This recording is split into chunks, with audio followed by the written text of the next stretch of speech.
নমস্কার, আমি মাম্পি। হোমমেকার মাম্পির আরও একটি নতুন ব্লগে আপনাদের সবাইকে স্বাগত জানাই। আশা রাখছি আপনারা সবাই খুব ভালো আছেন, আমরাও বেশ ভালো আছি। তো আবারও চলে এসেছি নতুন একটা ভিডিও নিয়ে। আশা রাখছি ভিডিওটি আপনাদের খুব ভালো লাগবে। আজ হচ্ছে শনিবার আর এখন বাজে সকাল 11টা। এখন থেকেই আপনাদেরকে সঙ্গে নিয়ে ভিডিওটি শুরু করলাম। সকালের সমস্ত কাজ সেরে স্নান হয়ে গেছে আর এই যে এখন চলে এসেছি দুপুরের রান্না করতে। আর আজকে যেহেতু শনিবার, তো যথারীতি বাড়িতে আজকে নিরামিষই রান্না হবে। আর আজকে অনেক দিন পর কলাইয়ের ডাল করব। অনেক দিন কলাইয়ের ডাল খাই না। আমার কাছে কলাইয়ের ডাল ভীষণ প্রিয়, মানে খুবই ভালো লাগে। বাবু যখন ছোট ছিল তখন ও কলাইয়ের ডাল খুব ভালো খেত। তবে এখন বড় হওয়ার সঙ্গে সঙ্গে জানি না ওর স্বাদের কি পরিবর্তন এসেছে, এখন কলাইয়ের ডাল উনি তেমন একটা পছন্দ করে না। আর বিজয় বরাবরই কলাইয়ের ডাল খুব একটা পছন্দ করে না, তবে আমার ভীষণ ভালো লাগে। আর ওই নিরামিষের দিনগুলোতেই বেশিরভাগ সময় ডাল হয়, আর তখন ওই মুগের ডালটাই বেশি হয়। আর ওই মুগের ডাল খেতে খেতে আর ভালো লাগে না। তো আজকে ভাবলাম কলাইয়ের ডালই করব। কলাইয়ের ডালটা লাউ দিয়ে খেতে ভীষণ ভালো লাগে, লাউ বা চাল কুমড়ো দিয়ে। তবে আজকে ঘরে লাউ তো নেই, চাল কুমড়ো এখন বাজারে পাওয়া যায় কিনা জানি না, হয়তো পাওয়া যেতেও পারে। তো আজকে শুধুই কলাইয়ের ডাল করব, মানে ডালে দেওয়ার মতো তেমন কোনো সবজি নেই।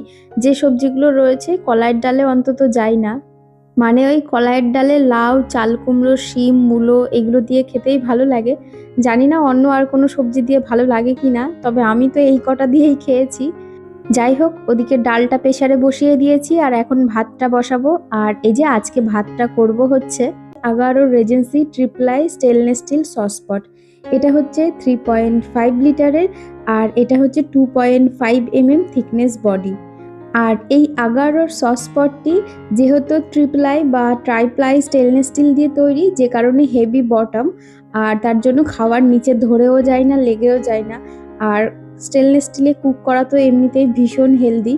আর এটার সঙ্গে যেহেতু গ্লাস লিড রয়েছে, যে কারণে ঢাকা দিয়ে রান্না করতেও অনেক সুবিধা হয়। তার পাশাপাশি এটাকে রান্না হয়ে যাওয়ার পর সার্ভিং বোল হিসেবেও ব্যবহার করা যায়। আর এই Agaro Regency triple I sauce পটটি যদি আপনারা বাই করতে চান, আমার ডিসক্রিপশনে লিঙ্ক দেওয়া থাকবে, আপনারা চাইলে ওখান থেকে বাই করতে পারেন। যাই হোক, ওদিকে ভাত আর ডালটা বসিয়ে দিয়েছি আর সকালে স্নান করতে যাওয়ার আগেই সব সবজিগুলো কেটে ধুয়ে গুছিয়ে রেখে গেছি। তো আজকে ডালের সঙ্গে আলু উচ্ছে ভাজা হবে, তার সঙ্গে আজকে পটল পোস্ত করব।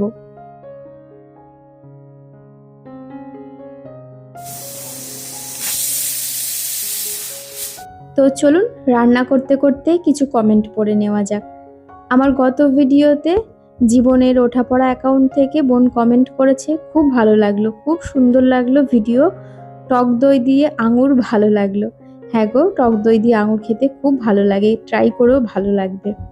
আর আমার গত ভিডিওতে প্রিয়াঙ্কি বোস দিদিভাই কমেন্ট করেছে, দারুণ হয়েছে ভিডিও, থ্যাংক ইউ দিদিভাই। আর আমার গত ভিডিওতে অদিতি রয় অ্যাকাউন্ট থেকে বোন কমেন্ট করেছে, দারুণ হয়েছে ভিডিওটি, খুব ভালো লাগলো, থ্যাংক ইউ। তো এদিকে আমার ভাতটা হয়ে গেছে। ভাতটা দেখানোর কারণ হচ্ছে এর আগের একটি ভিডিওতে কাকুলি চৌধুরী দিদিভাই কমেন্ট করেছিল যে মাম্পি তুমি এই ভাতের হাঁড়িটা উপর দাও কি করে, পরের ভিডিওতে দেখিও।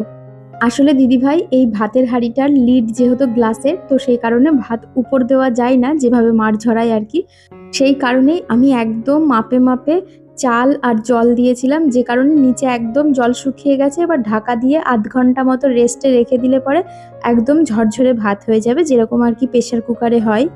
আর কাকুলি চৌধুরী দিদিভাই অনেক দিন পর কমেন্ট করেছে। দিদিভাই লিখেছে, মাম্পি অনেক দিন পর আবার কমেন্ট করলাম, কারণ তুমি তো জানো আমার বাড়িতে কাজ হচ্ছে, তোমার মতো রান্নাঘর তৈরি হচ্ছে। আমি বলেছিলাম তুমি আমার কমেন্টটা মনে হয় স্কিপ করে গেছো, আর তোমার ভিডিও তো দারুণ, পরের ভিডিওর অপেক্ষায় রইলাম সোনা। থ্যাংক ইউ সো মাচ দিদিভাই, আমার অনেক ভালোবাসা নিয়েও, খুব ভালো থেকো, আর তোমার নতুন রান্নাঘরের অনেক শুভেচ্ছা রইল। আর আমার গত ভিডিওতে বৃষ্টি কমেন্ট করেছে, লাইক দিয়ে ভিডিওটা দেখলাম, খুব ভালো লাগলো দিভাই, থ্যাংক ইউ ডিয়ার।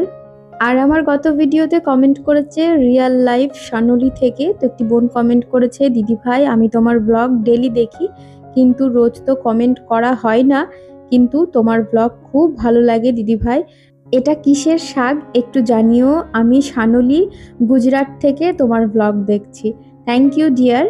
আর ওটা হচ্ছে সবুজ নোটে শাক। নোটে শাক দু রকমের হয়, লাল নোটে শাকও হয় আর সবুজও হয়। তো ওটা হচ্ছে সবুজ নোটে শাক ছিল। আর আমার গত ভিডিওতে বিশ্বজিৎ ঘোষ অ্যাকাউন্ট থেকে বোন কমেন্ট করেছে আজকের ভিডিওটাও খুব ভালো লাগলো দিদি ভাই। আর টক দই দিয়ে আঙুর ফল আমি প্রথম দেখলাম। আমি দই দিয়ে বেদানা দিয়ে খেতাম, খুব ভালো লাগতো। বাট একবার ট্রাই করে দেখতে হবে। নতুন নতুন খাবার, নতুন নতুন জিনিস দেখলে পরেই না খুব ভালো লাগে ট্রাই করতে, বলো দিদি ভাই? হ্যাঁ গো, তুমি একদমই ঠিক বলেছো, নতুন নতুন জিনিস ট্রাই করতে খুব ভালো লাগে। তাতে মুখের স্বাদ তো পরিবর্তন হয়, তার পাশাপাশি অনেক রেসিপি শেখাও যায়। আর টক দই দিয়ে আঙুর ফল খেতে খুব ভালো লাগে, খেয়ে দেখবে। মানে ওই টক দইয়ের টক ভাবটা ব্যালেন্স হয়ে যায়। আসলে এই ট্রিকটা ফলো করার কারণ হচ্ছে টক দইয়ের মধ্যে আমার ছেলে আগে চিনি দিয়ে দিয়ে খেত, আর ও একটু আধটু চিনি নিত না, অনেকটা পরিমাণে নিত ছোটবেলাতে। তারপরের থেকেই এই কায়দাটা করেছি যে ভালো মিষ্টি কোনো ফল টক দইয়ের সঙ্গে মিশিয়ে খাওয়াই। চিনির প্রয়োজনটা আর পড়ে না, মিষ্টি ফলের কারণে টকটা ব্যালেন্স হয়ে যায়। মা হলে সন্তানের ভালোর জন্য কত রকমই না ট্রিক ফলো করতে হয়। যাই হোক, এদিকে বিজয় চলে এসেছে, আর এই যে আসার সময় তরমুজ নিয়ে এসেছে আর একটা। এর আগের দিনকে নিয়ে এসেছিল, সেই দিনকেই শেষ হয়ে গেছিল। বললামই তো, আমি ছেলে তরমুজ খেতে এত ভালোবাসি, মানে যেদিনকে কাটবো নিমিষের মাথায় আমরা ভাত খাওয়া বন্ধ দিয়ে তরমুজ খাওয়া শুরু করে দেবো, এত ভালোবাসি। তো যাই হোক, ওদিকে আপনাদের সঙ্গে কথা বলতে বলতে আমার রান্না তো পুরো কমপ্লিট হয়ে গেছে। এই যে পটল পোস্তটাও রেডি হয়ে গেছে, নামিয়ে নেব। সিঙ্কের মধ্যে প্রেসার কুকার রয়েছে, তো ওটা পরে মাজছি। আর এদিকে এই যে স্যালাডের জন্য গাজরই রয়েছে ফ্রিজে, শসা নেই। তো গাজরটা কাটবো পরে খাওয়ার সময়। আর এদিকে এই যে ভাত রয়েছে, ভাতটা আপনাদের সঙ্গে পরে শেয়ার করছি যে এই হাঁড়িতেও কত সুন্দর ঝরঝরা ভাত তৈরি হয়। ওই আর কি, যেরকম রাইস কুকারের মধ্যে হয় ঠিক সেরকমই হয়। তো যাই হোক, এই যে আলু উচ্ছে ভাজা করেছি, তার সঙ্গে কলাইয়ের ডাল করেছি। আমার তো খুব ভালো লেগেছে আজকের ডালটা, সত্যি ভালোও খেতে হয়েছিল। আর এই যে আজকের মেনু, কলাইয়ের ডাল, তারপরে আলু উচ্ছে ভাজা, তার সঙ্গে হচ্ছে পটল পোস্ত, এই। আর এদিকে এই যে আধা ঘন্টা মতো ভাতটা রেখে দিয়েছিলাম, যদিও ভাত দিয়ে ধোয়া উঠছে, দেখতেই পাচ্ছেন এখনো অনেকটা গরম আছে। আরও কিছুক্ষণ পরে আরও বেশি ঝরঝরে হয়ে যাবে। দেখতে পাচ্ছেন একদম ঝরঝরে ভাত রয়েছে, আমি কিন্তু এটার মার গেলেছিলাম না। তো যাই হোক, এদিকে খাওয়ারটাও বেড়ে নিয়েছি, তো চলুন এখন খেতে বসবো। শনিবারের দুপুরে নিরামিষ খাওয়ার একদম হালকা আর ছিমছাম, তবে খেতে কিন্তু ভীষণ টেস্টি। তো যাই হোক, এখন আমরা খেতে বসবো। ভিডিওটা আর বেশি বড় করব না। আর আজকের ভিডিওটা আপনাদের কেমন লাগলো অবশ্যই কমেন্ট করে জানাবেন। ভালো লাগলে একটি লাইক করবেন। আর যারা নতুন বন্ধুরা আছেন, আমার ভিডিওটি যদি ভালো লেগে থাকে সাবস্ক্রাইব করে আমার পাশে থাকতে পারেন। আবারও দেখা হবে নতুন একটা ভিডিও নিয়ে, ততক্ষণ সুস্থ থাকবেন, ভালো থাকবেন, টাটা।